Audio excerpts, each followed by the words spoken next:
കേരളത്തിൽ ഇതുപോലെ ഹെഡ് ഇങ്ങനെ വിരിഞ്ഞ് നിൽക്കുന്ന ഒരു രാജപാളയം വളരെ അപൂർവമായിട്ട് മാത്രമേ കാണാനൊക്കെ ഉള്ളൂ.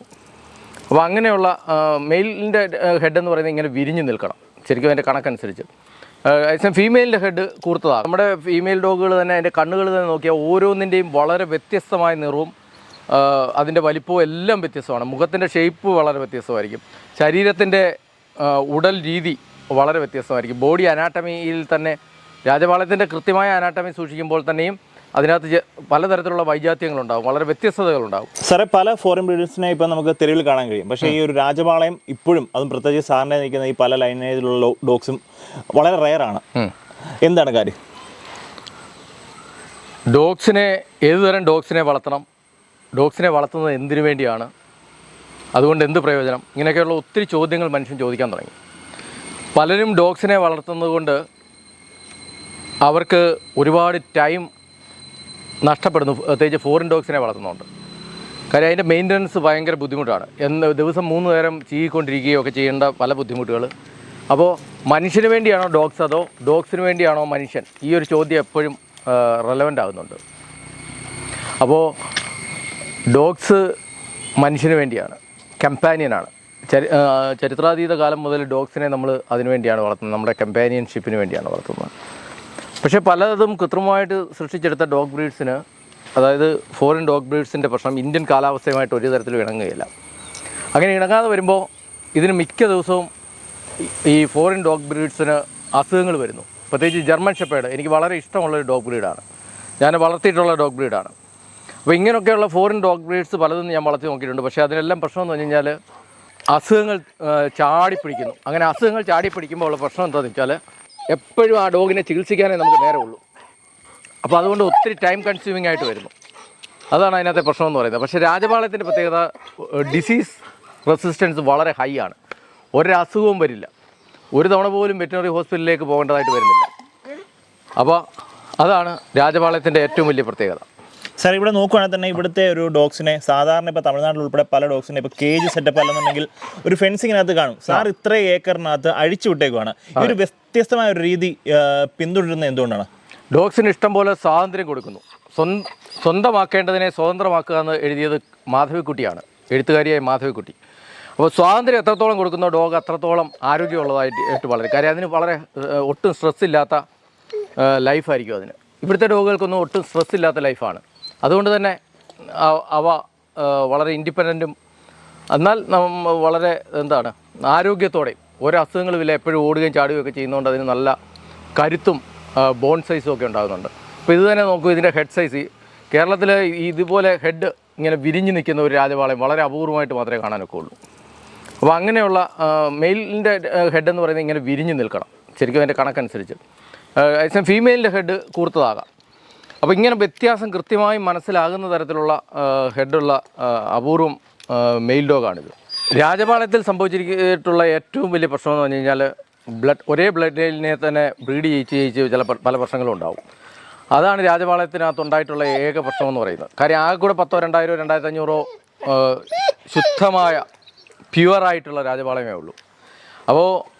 അപ്പോൾ തന്നെ ഇൻബ്രീഡിങ്ങിനുള്ള സാധ്യത വളരെ കൂടുതലാണ്. ഞാൻ മനസ്സിലാക്കിയത് കൃത്യമായിട്ടും എത്രയോ തലമുറകളായിട്ട് വ്യത്യസ്തമായ സ്വഭാവങ്ങളുള്ള, വ്യത്യസ്തമായ കാഴ്ചഭംഗിയുള്ള രാജപാളയങ്ങളെ സെലക്ട് ചെയ്തുകൊണ്ട് വന്നിട്ടാണ് ബ്രീഡ് ചെയ്യുന്നത്. അത്രയും സെലക്ഷനിലൂടെയാണ്. ഇപ്പോൾ ഒരെണ്ണത്തിൻ്റെ നമ്മുടെ ഫീമെയിൽ ഡോഗുകൾ തന്നെ അതിൻ്റെ കണ്ണുകൾ തന്നെ നോക്കിയാൽ ഓരോന്നിൻ്റെയും വളരെ വ്യത്യസ്തമായ നിറവും അതിൻ്റെ വലിപ്പവും എല്ലാം വ്യത്യസ്തമാണ്. മുഖത്തിൻ്റെ ഷേപ്പ് വളരെ വ്യത്യസ്തമായിരിക്കും. ശരീരത്തിൻ്റെ ഉടൽ രീതി വളരെ വ്യത്യസ്തമായിരിക്കും. ബോഡി അനാട്ടമിയിൽ തന്നെ രാജപാളയത്തിൻ്റെ കൃത്യമായ അനാട്ടമി സൂക്ഷിക്കുമ്പോൾ തന്നെയും അതിനകത്ത് പലതരത്തിലുള്ള വൈജാത്യങ്ങളുണ്ടാകും, വളരെ വ്യത്യസ്തതകളുണ്ടാകും. ആ വ്യത്യസ്തതകളൊക്കെ നമ്മൾ മനസ്സിലാക്കിയിട്ടാണ് കൃത്യമായും ഈ ഇവിടുത്തെ രാജപാളയത്തെ സെലക്ട് ചെയ്തിരിക്കുന്നത്. ഓക്കെ സാർ, മെയിനായിട്ട് നമുക്ക് ഈ ഒരു രാജപാളയം ഡോഗ്സിനെ നമുക്ക് ഒരു കേരളക്കാരെ സംബന്ധിച്ചിട്ട് എന്ത് പർപ്പസിനൊക്കെ നമുക്ക് ഉപയോഗിക്കാൻ പറ്റും? രാജപാളയം ഏറ്റവും one of the most beautiful dog breeds in the world. ലോകത്തെ തന്നെ ഏറ്റവും മനോഹരമായ ഡോഗ് ബ്രീഡിലൊന്നാണ്. അതുപോലെ രാജപാളയം ഇന്ത്യയിലെ ഏറ്റവും സുന്ദരൻ ഡോഗ് എന്ന് പറയുന്നത് രാജപാളയം തന്നെയാണ്. ഇന്ത്യൻ ബ്രീഡ്സിനകത്ത് നല്ല വെളുത്ത നിറം, അത്ര പിങ്ക് നിറത്തിലുള്ള മൂക്ക്, അങ്ങനെ രാജപാളയത്തെ കാണാൻ നല്ല രസമാണ്. പിന്നെ ഇത് നല്ല ഗാർഡ് ഡോഗുമാണ്. പിന്നെ നല്ല വേഗത്തിലുള്ള ഓട്ടക്കാരനാണ്, പുലിയെ വെല്ലുന്ന വേഗതയാണ്, പിന്നെ ഫിയർലെസ് ആണ്. പിന്നെ ഏറ്റവും വലിയ പ്രത്യേകത എന്ന് പറയുന്നത്, ഇപ്പം നമ്മുടെ നാടെന്ന് പറയുന്നത് ജമ്മു കാശ്മീരും ഒന്നുമല്ല. ഒരാൾ ഗേറ്റ് തുറന്ന് ഇങ്ങോട്ട് കയറി വരുമ്പോൾ തന്നെ ആ മനുഷ്യനെ കടിച്ചു കീറേണ്ട ആവശ്യം ഇവിടെ ഇല്ല. അങ്ങനെ കടിച്ചു കീറിയാൽ കേരളം പോലൊരു സ്ഥലത്ത് വലിയ പ്രശ്നങ്ങളുണ്ടാവും. അതുകൊണ്ട് അത്രത്തോളം അഗ്രഷൻ വേണ്ടതാനും. രാജപാളയത്തിന് അഗ്രഷൻ ഉണ്ടോ എന്ന് ചോദിച്ചാൽ നല്ല അഗ്രഷൻ ഉണ്ട്, പക്ഷേ ആവശ്യത്തിനുള്ള അഗ്രഷനേ ഉള്ളൂ, ഔചിത്യമുള്ള അഗ്രഷനേ ഉള്ളൂ. ഔചിത്യമുള്ള അഗ്രഷൻ എന്താണെന്ന് വെച്ചാൽ, ഇപ്പോൾ ഒരാൾ ഗേറ്റ് തുറന്ന് വന്നാൽ ഉടനെ തന്നെ രാജപാളയം കയറി കടിക്കത്തില്ല. രാജപാളയം ചെയ്യുന്നത് 10 മിനിറ്റ് കുറച്ച് നേരം ഒരു 10 അടി അല്ലെങ്കിൽ 20 അടി ദൂരത്ത് നിന്നുകൊണ്ട് കുരച്ച് പേടിപ്പിക്കുകയാണ്. അപ്പോൾ കള്ളനോ തട്ടിപ്പുകാരനോ ഒക്കെ ആണെങ്കിൽ അവിടെ നിന്ന് പേടിച്ചിട്ട് അപ്പോഴേ പൊക്കോളും. പിന്നെ അവൻ്റെ അതിരിലേക്ക് ഭേദിച്ച് കയറി വരികയാണെങ്കിൽ മാത്രമേ ഉള്ളൂ രാജപാളയം കടിക്കുകയുള്ളൂ. അല്ലാതെ ഒരാൾ വന്നാൽ ഉടനെ ചാടിക്കയറി കടിക്കുന്നത് അത്ര നല്ല പന്തിയുള്ള കാര്യമല്ല. അത് കേരളത്തിലെ ധാരാളം ഡെൻസിറ്റി ഓഫ് പോപ്പുലേഷൻ കേരളത്തിൽ വളരെ കൂടുതലാണ്. അപ്പോൾ അങ്ങനെ ഒരു സാഹചര്യത്തിൽ മഹാകടിയന്മാരായ ഡോഗുകൾ വലിയ അപകടകാരികളാണ്. അതുകൊണ്ട് തന്നെയാണ് ഇപ്പം സുപ്രീം കോടതി ഒരു വിധി വന്നിരിക്കുന്നത്. അത് ഹൈക്കോടതിയുടെയും വിധിയുണ്ട്. ആ വിധി എന്ന് പറഞ്ഞു കഴിഞ്ഞാൽ കനേക്കോഴ്സോ റോട്ട്വൈലർ ഒക്കെ പോലെയുള്ള പല ഡോഗ് ബ്രീഡുകളെയും ബാൻ ചെയ്യുന്നതിൻ്റെ കാരണം തന്നെ ഈ പറഞ്ഞ ഒരു ഓവർ അഗ്രഷനാണ്. അങ്ങനെ ഓവർ അഗ്രഷനുള്ള ഡോഗ്സിനെ വളർത്തുന്നതിന് പാടില്ല എന്ന് തന്നെ ഞാൻ പറയുള്ളൂ. സാർ, നമ്മുടെ ഡോഗ്സിൻ്റെ അതേ ക്വാളിറ്റിയിലുള്ള പപ്പീസിനെ കിട്ടാൻ എന്താണ് ചെയ്യേണ്ടത്? ഇവിടെ ഓടിപ്പിടിച്ച ഒരാൾ വന്നാൽ ഡോഗ്സിൻ്റെ പപ്പീസിനെ കിട്ടാൻ പ്രയാസമാണ്. കാര്യം എന്ന് വെച്ച് കഴിഞ്ഞാൽ ഇതെല്ലാം 3 മാസം മുതൽ 6 മാസം വരെ മുമ്പേ ബുക്ക് ചെയ്തിട്ടേക്കുന്നതാണ്. ടോക്കൺ അഡ്വാൻസ് കൊടുത്ത് ബുക്ക് ചെയ്താണ് ഇവിടെ സംവിധാനങ്ങൾ. അതായത് സേവ് രാജപാളയം ഹൗണ്ട് പ്രോജക്റ്റ്. ഇന്ത്യയിലെ ഏറ്റവും ബ്യൂട്ടിഫുൾ ആയിട്ടുള്ള ഡോഗാണ് രാജപാളയം. അപ്പോൾ അത് ഡിൻഡിൽഡ് സ്പീഷീസ് ആയിക്കൊണ്ടിരിക്കുന്ന സമയമായിരുന്നു. അപ്പോൾ ഇപ്പോൾ കഴിഞ്ഞ കുറേ ഒരു 5 വർഷമായിട്ട് ഈ സേവ് രാജപാളയം പ്രോജക്റ്റിൻ്റെ ഭാഗമായിട്ട് ധാരാളം ഏറ്റവും നല്ല ബ്ലഡ് ലൈനിലുള്ള ഡോഗ്സിനെ സൃഷ്ടിക്കാൻ ഞങ്ങളെപ്പോലുള്ളവർക്ക് കഴിയുന്നുണ്ട്. അപ്പോൾ ഇതൊരു ജൈവ വൈവിധ്യ പ്രവർത്തനമാണ്. സെലിബ്രേറ്റ് ബയോഡൈവേഴ്സിറ്റി എന്നുള്ളതാണ് നമ്മുടെ ഹരിതാശ്രമത്തിൻ്റെ ആപ്തവാക്യം. അതായത് ജൈവ വൈവിധ്യത്തെ ആഘോഷമാക്കുക. അപ്പോൾ അങ്ങനെ ഭൂമിയിൽ നിന്ന് ഡിൻഡിൽഡാകാൻ സാധ്യതയുള്ള മനോഹരമായ സ്പീഷീസുകളെ സംരക്ഷിച്ച് നിർത്തുന്ന പ്രവർത്തനത്തിന്റെ ഭാഗമായിട്ടാണ്. അതൊരു പരിസ്ഥിതി പ്രവർത്തനമാണ്. അതിൽ തന്നെ ഏറ്റവും ക്വാളിറ്റിയുള്ള ഡോഗ്സിനെയാണ് കീപ്പ് ചെയ്യുന്നത്. ഏറ്റവും ക്വാളിറ്റിയുള്ള, അതായത് വ്യത്യസ്തമായ ബ്ലഡ് ലൈനിൽ നിന്നുള്ള വ്യത്യസ്തമായ ഒരു തരത്തിലും രക്തബന്ധമൊന്നും ഇല്ലാത്ത തരത്തിലുള്ള രാജപാളയങ്ങളെ കീപ്പ് ചെയ്ത് അതിൻ്റെ കുഞ്ഞുങ്ങളെയാണ്.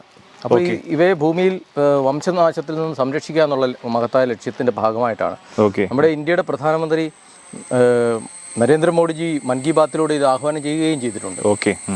സാർ, ഈ പ്രാവശ്യം നമുക്ക് എത്ര പപ്പീസ് ആണ് സാറേ? ഈ 5 പപ്പികളും മെയിൽ പപ്പികളാണ്. മെയിൽ പപ്പികൾ മാത്രമേ ഉള്ളൂ. 28 ഡേയ്സ് ആയല്ലേ? 28 ദിവസമാകുന്നു. 28 ദിവസം ആയാലും 35 ദിവസമായിട്ടേ വിതരണം ചെയ്യുള്ളൂ. എന്തായാലും നല്ല ആക്റ്റീവ് ആയിട്ടുള്ള പ്യൂർ അല്ലേ? അതെ, രാജപാളയം ഇതിലെല്ലാം തന്നെ ബുക്ക് റിസർവ്ഡ് ആണ്. എല്ലാം തന്നെ കസ്റ്റമേഴ്സ് പറഞ്ഞിട്ടുണ്ട്. ഇനി ഒരു പപ്പിയോ മറ്റോ ഉള്ളൂ ഇനി കൊടുക്കാനുള്ളത്. ഇനിയിപ്പോ അടുത്ത വീഡിയോ കാണുന്നവർക്കായാലും ഇനി വേണമെന്നുണ്ടെങ്കിൽ ഇപ്പൊ തന്നെ ബുക്ക് ചെയ്യാം. കാരണം ഒരു അത്യാവശ്യക്കാർക്ക് ആർക്കെങ്കിലും കൊടുക്കും, ഇല്ലെങ്കിൽ നമ്മൾ ഇവിടെ തന്നെ റിട്ടേൺ ചെയ്യും.